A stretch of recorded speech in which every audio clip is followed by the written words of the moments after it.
Connecting Central Texas. This is Good Morning Texas. Good morning and thank you for waking up with us. I'm Sharday LeRae. Well, let's start with a check at your weather. You know what, Josh? I took advantage of what you said yesterday, how nice it was outside. I spent a little bit of time outdoors before I went back in and went to sleep.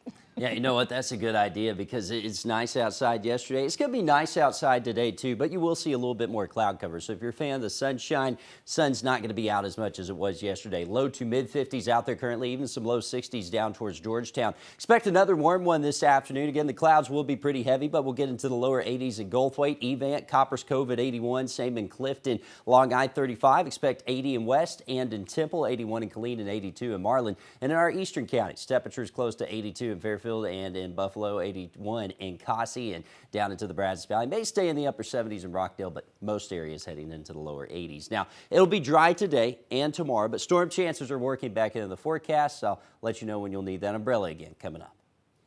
Well, not only is today a good day weather-wise, but today is the last day of early voting. And McLennan County is encouraging residents to get out and vote for the 2023 general election. 25 News reporter Nakia Simon is live at the county elections office with more on what you need to know before you head to the polls today. Good morning, Nakia. Good morning, Sade. That's correct. If you head to the polls today, you will see that paper ballots are back. Yes, they are back. A new state law is requiring some Texas counties to go back to marking paper ballots by hand before they are submitted electronically. McLennan County is included in that list. On election day, the county will have 21 voting centers open for residents. Because most local voters have done it before, it will go as a swift process. Elections Administrator Jared Goldsmith says the process would not affect the wait time. This election, we are using a different voting system. We used to use an electronic voting machine where it had the little wheel on it, and you'd wheel your way through the ballot. But this time we'll actually print a paper ballot out to everybody. They will take a pen, they will mark that ballot, and then they will scan the ballot in a scanner there at the polling site. You will need to bring, of course, your driver's license or one form of the 7 acceptable forms of ID will work. So you can also bring a passport or a military ID as well. The deadline for vote by mail has passed. So you must vote at one of your local polling locations, which is the deadline for early voting today. Then you have a chance to vote at May 6th. McLennan County voting centers will be open today from 7 a.m. to 7 p.m. and Bell County will not have a county-wide election, so it's only McLennan County for today. For more information on polling locations, you can visit our website at kxxv.com. Reporter in Waco, Nakia Simon, 25 News. All righty, thank you, Nakia. Developing news this morning. Today marks day 4 in the search for a Southeast Texas man accused of gunning down his neighbors. Now, there were 2 reported sightings of Francisco Oropesa on Monday, both in Montgomery County, north of Houston. Police say an employee at a landfill saw a suspicious man walking along some nearby woods and thought it might have been the suspect. However, when deputies, K-9s, and air units searched that area, they didn't find him. Now, the second sighting, reported just 4 miles away from that landfill, led to several schools being locked down in Conroe. The schools were closed until just after 3:30 Monday afternoon. Oropesa is accused of shooting and killing 5 people, including an 8-year-old boy, on Friday. Well, this morning, the Texas House of Representatives will honor the victims of last year's Robb Elementary School shooting. Now, they will pass 21 resolutions in their memory. It comes nearly a year since the deadly school shooting in Uvalde. The families of the victims will be in Austin to hear the tributes read on the House floor. Those resolutions were authored by State Rep Tracy King, a lawmaker from Uvalde. The resolutions were filed on Monday. Well, May is National Motorcycle Safety Awareness Month, and TxDOT wants to remind drivers to keep an eye out for motorcyclists. The department says more than 500 riders were killed in crashes last year. That's an 8% increase over the year before. Now, one Bell County woman nearly died in a crash almost 15 years ago. She's now urging drivers to play it safe. I was riding on the back of my boyfriend's motorcycle in Bell County when a distracted driver made a left-hand turn in front of us and we hit the side of the vehicle. I was thrown across the road and sustained near fatal injuries. I was then ran over by a second vehicle in a hit and run crash. TxDOT says drivers should stay alert, look twice when changing lanes, and pay special attention at intersections. Also, to make sure you give motorcycles a safe distance. The FAA is facing a lawsuit over SpaceX's rocket launch. The rocket lifted off from South Texas last month and exploded just minutes into the flight. So far, there are no reports of injuries or damage to property. Now, pieces of concrete and other debris were found thousands of feet away from the launch pad. Environmental groups are now suing the FAA, saying the agency failed to consider the environmental impact. Well, 5 years after her son was gunned down in a restaurant parking lot, a grieving Waco mother is searching for answers.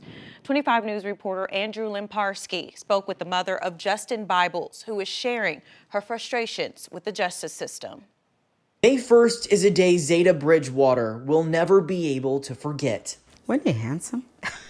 It's the day she picked up the phone and discovered her son, Justin Bibles, had been shot. They meant everything to him. 5 years later, there's still no one charged with his murder. Even with a lack of evidence pointing to who did it, his mother isn't giving up. I want to, from now to the day I take my last breath, to keep his name out there trying to get justice. For years, she's been leading the charge to pressure law enforcement and the community to help her find her son's killer. Or his children lose their father the way they lost him. I don't think it would ever be a closure to that. But I think it would be something that's lifted off of us where we can say we're at peace with it. Bridgewater is hopeful someone who knows what happened to her son will come forward. I want them to know that this case is still open. This case is still ongoing. A case gone cold, but she wants you to remember it's not closed. Andrew Lemparski, 25 News. And more continuing coverage this morning. Change is in the air here in Central Texas. We're just 1 week away from Fort Hood's official name change to Fort Cavazos. The change is in honor of General Richard Cavazos, a Texas native and hero of the Korean and Vietnam Wars. Now, the post was originally named after John Bell Hood, a general who fought for the Confederacy. Now, the change comes after the Post 3 Corps wrapped up its part in the Warfighter military exercise. Now, that's a 2-week simulation featuring thousands of soldiers. Well, you'll have a chance to see some Texas baseball history this month. The Astros Championship Trophy will be making a stop at the Texas Sports Hall of Fame in Waco. That's happening on May 19th from 4 to 6 p.m. You'll be able to see the trophy in person for free and even take some pictures with it. Well, ever wish you could take your pets anywhere? Well, some people are going to extreme lengths to take their furry friends with them, but it's also impacting those who rely on service animals. We'll explain next. And it's quiet out there right now, but more storm chances are on the way in the forecast. I'll walk you through it coming up. Well, Josh, we were just talking about actually during the break how it was a quiet weather day, but you know what? I am not complaining about it because it's feeling very springish. It is spring, but feels nice out there. Yeah, the beginning of May, so we're really getting that warm air coming in. It feels nice. Now, I want to warn folks here, though. If you open up your weather app this morning, I just checked on the iPhone app. It says 40% chance of rain today.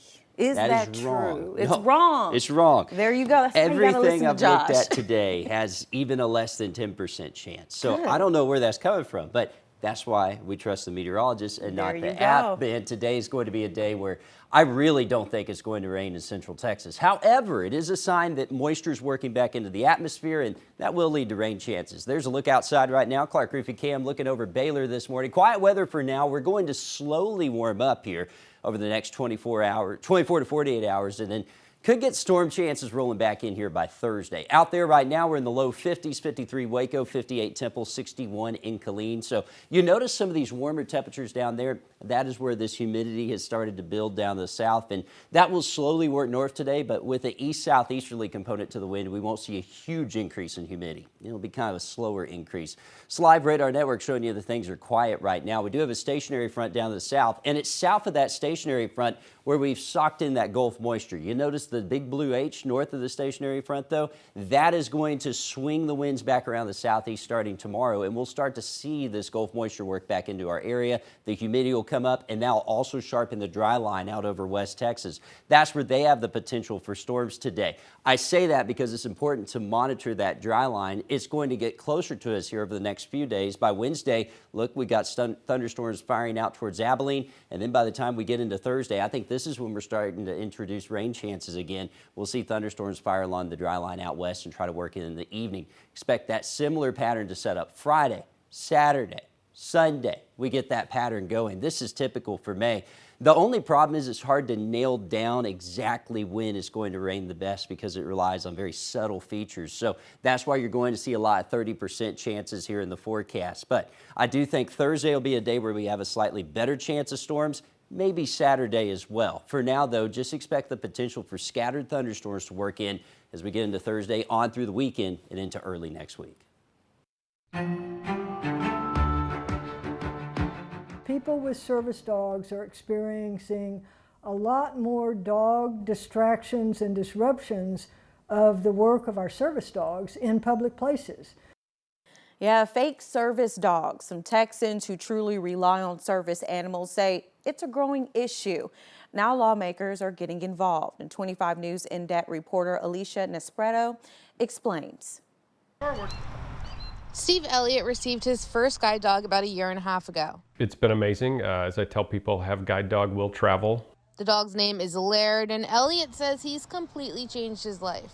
It's so freeing to know that when you go out, you have this companion with you that will keep you safe, that guides you around obstacles, and you know, you feel like there are no barriers when you have a guide dog. Laird trained with guide dogs for the blind to help him get around, but that can be challenging when he runs into another animal. From time to time, you're out in public, you're at the grocery store, and you know, all of a sudden your dog stops, and you don't know why Laird is stopping, and you're in the part of the grocery store where you don't think there are any obstacles, and you know, it turns out, you know, somebody's got their Chihuahua in the cart, and it's growling, and Laird doesn't know how to react. I never have trouble with people who handle their dogs well and who have trained their dogs well, but in public places, it's a huge issue.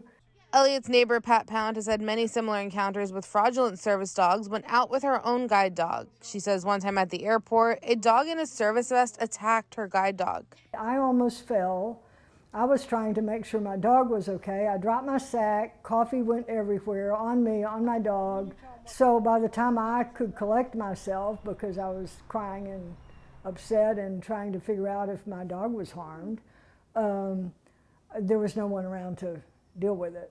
Pound described the event as horrible, but not uncommon. She says more and more people are buying fake vests online to bring their pets in public. We're going to have a lot more dogs in public places because people desire to have their pets, and they use this avenue to make themselves believe that they have purchased the right to do that. A bill introduced to the state legislature this session is aiming to address this growing issue. HB 4164 would increase the fines for faking a service animal from $300 to $1,000. It would also require 30 hours of community service at a disability-related nonprofit. That person could very well rob somebody of their independence because if their dog attacks a guide dog or a service dog, that's a $50,000 dog that took 2 years to train, that has a 10-year working life, and all of a sudden that's just ripped out from under somebody. Sherry Saltz is the founder and CEO of Service Dogs, Inc. She says she's worked with lawmakers developing this bill because it is so important. It's like somebody taking away your cane or your wheelchair, or even your legs. You lose the ability to have equal access to public facilities. So it's really doing a lot of damage to people. People like Elliot and Pound looking to do simple tasks without disruption. Please don't take dogs that are not actual service dogs into public places. All right, thank you for that report, Alicia. Well, disability activists say they don't think people realize the impact fake service dogs can have, but they do hope this new bill can help raise awareness. Now, there are several service animal bills proposed right now. One would raise fines and require community service hours as punishment. Another would require sites that sell fake vests stated doesn't protect owners from the law. And a third would raise the training standards of PTSD service dogs for veterans. Well, the drama over the U.S. debt ceiling it's heating up. The top 4 congressional leaders Biden is sitting down with to discuss the crisis. That's coming up in 4 minutes. Keep it here on Good Morning Texas.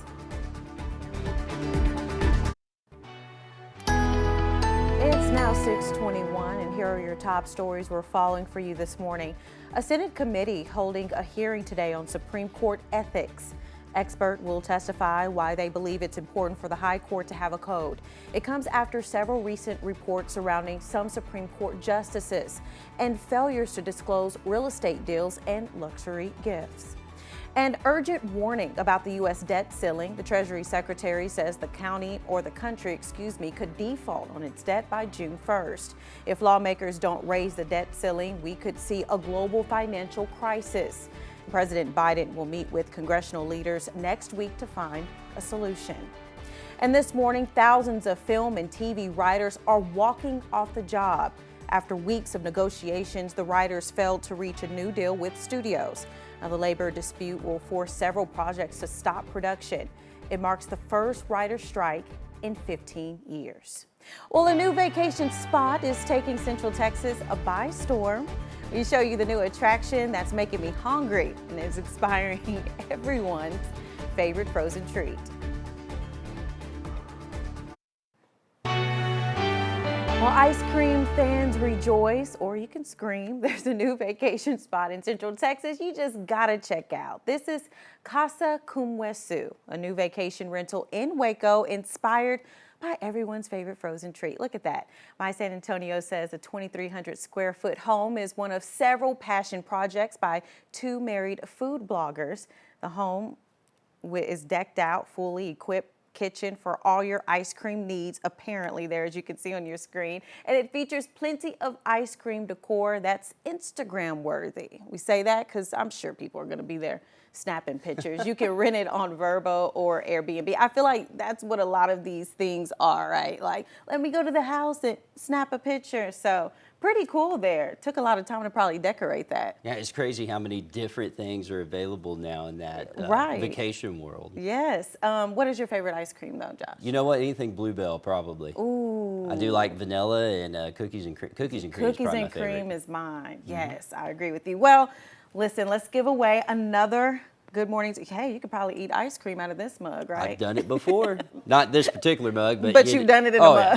Hey, congratulations to Roger Stallworth. Roger, we'll let you know you can pick up one of these Good Morning Texas mugs. Yes, and remember, if you would like to get an awesome mug, because they are pretty darn awesome, go ahead and log on to our website, kxxv.com/contest. Click the mug and enter your email address. It's that easy. And remember, we're giving away a mug every day from 5:30 to 6:30 a.m. So join us to see if you've won. I'm pretty sure, have a good chance of winning. We give it away 5 days a week. The odds have to be pretty good. In your favor, right? What else is in our favor is this good weather. It sure is. Now, if you're a fan of the sunshine, I'm sorry, the clouds come back a little bit today, but it's going to be quiet. We won't have any rain to talk about. We'll see temperatures in the 80s and just that typical spring-like weather we see here in Central Texas. That's what's on the docket for today. Let's get you outside first. Take a look at that Clark roofing cam in Killeen. Look at the clouds that are in place. This is going to be kind of common today. A little bit more cloud cover than what we saw yesterday. We'll start here in the 50s. We're climbing to the mid-60s by 10 o'clock, upper 70s by 2, and should top out somewhere close to the 80s. The live radar network quiet. We do have a stationary front down to our south, though. High pressure will slowly move east here over the next couple of days, and that'll get the winds coming out of the southeast, eventually bringing back some more of that humidity, and that'll start the activity blowing up on the dry line out across West Texas as early as this afternoon.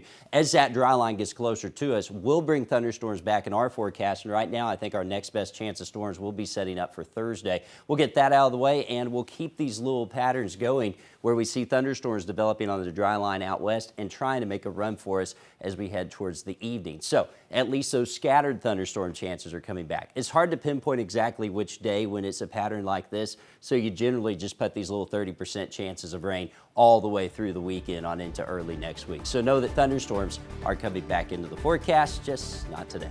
Darn it. All right. Well, thank you, Josh. And remember, there's much more to come and several updates to pass along this morning. That's ahead in minutes. It is now 6:29, and this is Good Morning Texas. Connecting Central Texas. This is Good Morning Texas. Well, good Tuesday morning, and thank you for waking up with us. I'm Sharday LeRae. Well, we have a lot more updates to get to, but let's take a look at our weather first with meteorologist Josh Johns. Good morning, Josh. Hey, good morning, Sharday. It's setting up to be a cloudy one out there today. You can see that cloud cover as we start the day. Looking at the Clark Roofing Cam in Killeen, we have temperatures in the 50s and the 60s area wide, 55 Waco, 57 in Temple, and 61 in Killeen. So as you're getting the kids out to the bus stop, bus picking them up with temperatures in the mid-50s, you might want to send a jacket with them just for that, but wear short sleeves underneath because lower 80s are on the way this afternoon. So short sleeves, pants, water, it'll be a good idea today. Now, we'll stay dry today and tomorrow, but storm chances are working back into the forecast. I'll walk you through when to expect them coming up. All righty, thank you there, Josh. Well, today is the last day of early voting, and McLennan County is encouraging residents to get out and vote for the 2023 general election. On 25 News reporter Nakia Simon is live at the county elections office this morning with more on what you need to know before you cast your vote. Good morning, Nakia. Good morning, Sharday. That's correct. The polls will be open in less than 30 minutes. As we stand here, people are starting to park their cars. And if you are heading to the polls today, you may see something familiar is back. That is paper ballots. But if you are worried about wait times on election day, the county will have dozens of voting centers open. Elections Administrator Jared Goldsmith says that casting paper ballots will be an easy process. This Saturday, May 6th, polls will be open from 7 a.m. to 7 p.m. and we will have 21 of our vote centers open. We do have vote centers or countywide polling places here in McLennan County, so voters can go vote at any of those polling places, except for voters in Beverly Hills because they're running their own election. You'll need to contact Beverly Hills to figure out where to go vote for them. Early voting ends today. Some McLennan County voting centers will be open from 7 a.m. to 7 p.m. You have to bring your ID, so that could be a driver's license or one of the 7 acceptable forms of ID will work. So you can also bring a passport or military ID. If you have not voted but want to vote by mail, that deadline has passed. So you must vote at one of your local polling locations today or on May 6th. Bell County is not conducting a countywide state elections this time. So if you want more information on which polling centers that will be open today and on May 6th, you can visit our website at kxxv.com. Reporting in Waco, Nakia Simon, 25 News. In developing news this morning, today marks day 4 of the search for a Southeast Texas man accused of gunning down his neighbors. Now, there were 2 reported sightings of Francisco Oropesa on Monday, both in Montgomery County. That's just north of Houston. Police say an employee at a landfill saw a suspicious man walking along some nearby woods and thought it might have been the suspect. However, when deputies, K-9s, and air units searched that area, they didn't find him. Now, the second sighting, reported just 4 miles away from that landfill, led to several schools being locked down in Conroe. The schools were closed until just after 3:30 Monday afternoon. Oropesa is accused of shooting and killing 5 people, including an 8-year-old boy. In an exclusive this morning, after spending nearly 3 years wrongfully jailed in a Russian prison, Marine and Texas native Trevor Reed was released in a dramatic prisoner swap. It's now been a year since his return home, and 25 News anchor Todd Unger sits down with him to talk about living that nightmare in his life now. A little over a year ago, this was Trevor Reed's reality. Russian courtrooms, a Russian prison cell, and not far from death. Obviously, you still remember everything that happened, and I think about that, every day. But then there was that daring prisoner swap on a tarmac, and Reed arrived home in late April of 2022. After you're in captivity. We talked with him shortly thereafter, and now 1 year removed from his return, the Marine vet is slowly rebuilding a life here in Texas. And realize, okay, I'm actually back here. I'm in the U.S., very safe in Texas. So you just kind of you get used to being back here and going and meeting your family members, your friends, going out and doing stuff that you used to do. He says aside from a little trouble sleeping, his mental adjustment is going fine. The 31-year-old's physical health is improving too. Regained probably 45 pounds. Been going to the gym and working out, been doing a lot of cardio, do some military type training stuff with my buddies. He's also a powerful voice for others wrongfully detained abroad.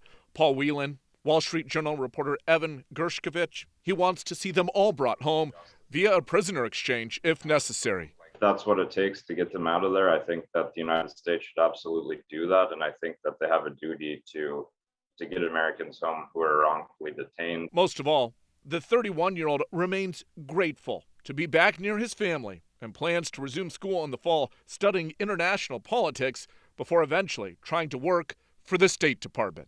Our representatives on both sides of the aisle working to get me back, and especially without President Biden deciding to go ahead and make that exchange, I wouldn't be here right now. I'd be sleeping on a concrete floor eating fish bones, or I would be dead. Well, that was Todd Unger reporting. Now, for more on Trevor Reed's story, visit kxxv.com. A local program helping to heal the pain of PTSD, how they're using horses to make a positive impact on military veterans and others. But first, a local organization helping kids bond with nature. The program that's letting kids just be kids. That's coming up next. It's now 6:40 and more children are being diagnosed with autism, and the cost of treatment can sometimes make it hard for parents to give their kids a chance to just be a kid. That's why a group from Central Texas is taking kids who might need a little extra loving fishing. They say getting out on the water does something for them. They want to be treated like anybody else. You know, what I find is kids that we call special have a special ability. They have things that we can only wish we could do. Tonight at 6, in-depth reporter Nick Bradshaw will introduce you to a 10-year-old having the time of his life on the Brazos River as he makes a big catch. Don't miss that. Well, many people struggle with the effects of PTSD, including a lot of military veterans and active duty members right here in Central Texas. That's where Camp Cowboy and its horse therapy come in. The program teaches vets how to take care of horses from start to finish and has a surprising impact on people in that program. It's very shocking that once you form that bond and just how much they trust you and how much they need you to protect them and guide them and feed them and just basic care of them. And it's a really strong bond that it's really hard to describe. Well, if you struggle with PTSD or simply want to make a positive change in your life, Camp Cowboy offers several 9-week courses a year, and you can sign up online. Well, man, we're talking about fishing, riding horses. I feel like today is a rather good day to be out and about. Yeah, it's not a bad day for that. It will be a little cloudier than yesterday, but as far as any sort of rain chances that can impact any of those plans, they aren't in the cards today. We do need the rain still, though. I want you to take a look, speaking of fishing, at Lake Belton here this morning on our Clark Roofing Cam. You can see the shore there. We're still a good ways below where we should be as far as capacity goes. I just checked the capacity. We're in the 60 percentiles there for Lake Belton. So could still use some rainfall I do have some more on the way, just not today. 57 degrees out there right now. Winds on the calm side in Belton. Live radar network quiet at this time. We do have a stationary front down to our south. High pressure's pulling east. As that happens, it's going to shift the wind around the southeast. So we've enjoyed these dry days. Now the humidity is coming back in, and that Gulf moisture is going to be working to the north. Right now it's south of I-10, but it is working to the north further west, and that is going to sharpen the dry line this afternoon. That's important because it will start to become active. We'll start to see thunderstorms fire on it, and eventually as that dry line transitions further east here over the next few days, we'll start to bring our storm chances up. Today, the storm potential is over the South Plains there from Lubbock down through Midland. That's where showers, thunderstorms should blow up this afternoon. I think even tomorrow they stay west of us, but watch what happens by Thursday. That dry line getting closer to us, we'll likely see the potential for thunderstorms to fire west of I-35 and work towards the I-35 corridor in the evening. Same situation on Friday, Saturday, even Sunday. This is a typical May pattern. The problem is it's hard to nail down exactly which day we'll see the best chance of rain because it all revolves around little small features in the atmosphere that models really cannot predict that well. So we keep 30 to 40% chances going here from Thursday on into next week. The potential for thunderstorms each day, just not everyone will see them. Temperatures, meanwhile, will be in the upper 80s. Well, Hollywood writers on strike this morning, what they're asking for and the impact it could have on your favorite TV show and movies. Coming up, it is now 6:45 and you're watching Good Morning Texas.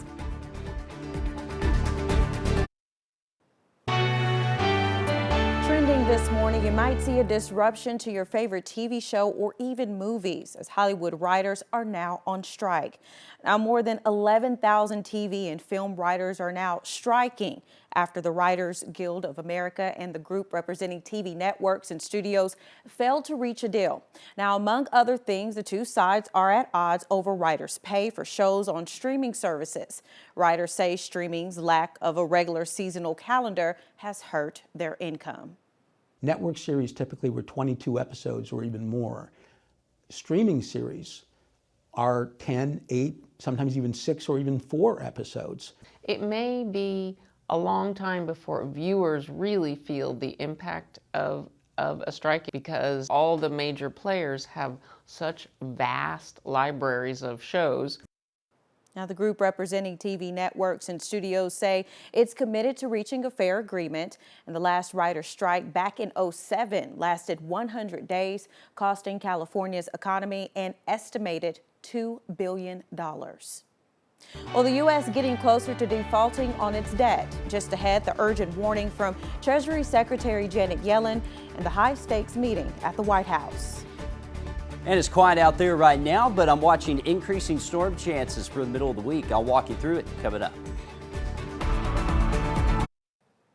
On Capitol Hill, there are new calls this morning for a bipartisan action on the debt ceiling. The Treasury Secretary says without a deal, the country could run out of funds in less than a month. President Biden also hosting a high-stakes meeting at the White House. Justin Finch has all those details. The U.S. Treasury again urging lawmakers to do something about the $31.4 trillion debt ceiling. Since 1789, the United States has always paid its bills on time, and it must continue to do so.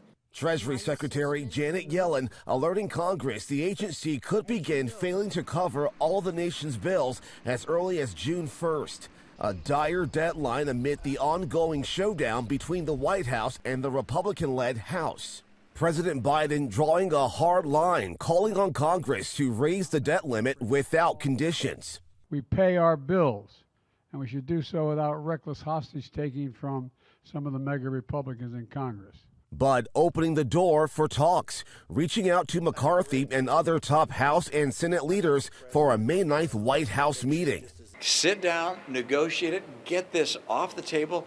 Let me tell you, the American people are not going to stand for Social Security being up in the air. That sit-down would come less than a week after House Republicans passed a debt limit bill allowing a $1.5 trillion cap increase. The bill is passed. But that hike only in exchange for nearly $5 trillion in spending cuts to Biden budget priorities, including student debt relief, veterans programs, and school grants. The president warning that debt ceiling inaction will directly impact American households. It will lead to higher interest rates, Working people, middle class, and seniors would pay the price. And time is ticking. The House has only 12 legislative days left this month, and economists warn a default could plunge the U.S. and other nations into severe recessions. Justin Finch, ABC News, Washington.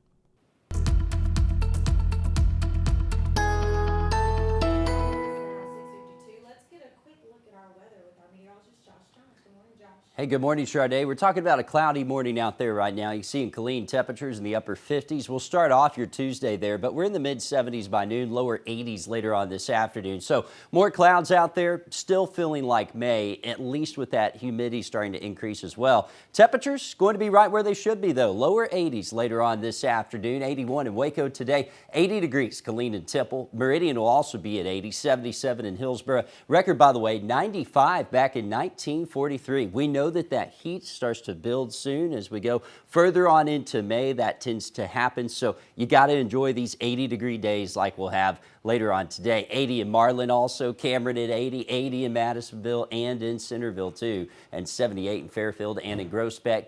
San Saba, you'll be at 84, and then later on tonight, we'll see temperatures fall down into the lower 60s. With the humidity climbing, we're back into those low to mid 60s as we start off your morning for tomorrow. We'll start off close to 61 in Gatesville and in Killeen, 63 in Groesbeck and in Madisonville, and Georgetown will start off at 61. Corsicana also at 61, 60 Gulfweight, 61 San Saba. Now, I am tracking some better storm chances that are going to be working into the forecast. This time of year, that dry line starts to get more and more active here across the Lone Star State, and it won't be an exception here as we go through the rest of the week. It'll start getting active this afternoon in West Texas. Eventually, that means those storm chances will make it back towards us as well. So we have a lot to talk about coming up here in the 10-day forecast, which won't be too far away. We'll continue to monitor what is going on here across Central Texas with the clouds increasing. And even though I've said that there's not a chance of rain today, it wouldn't surprise me if maybe some of us see a couple of sprinkles later on this afternoon. But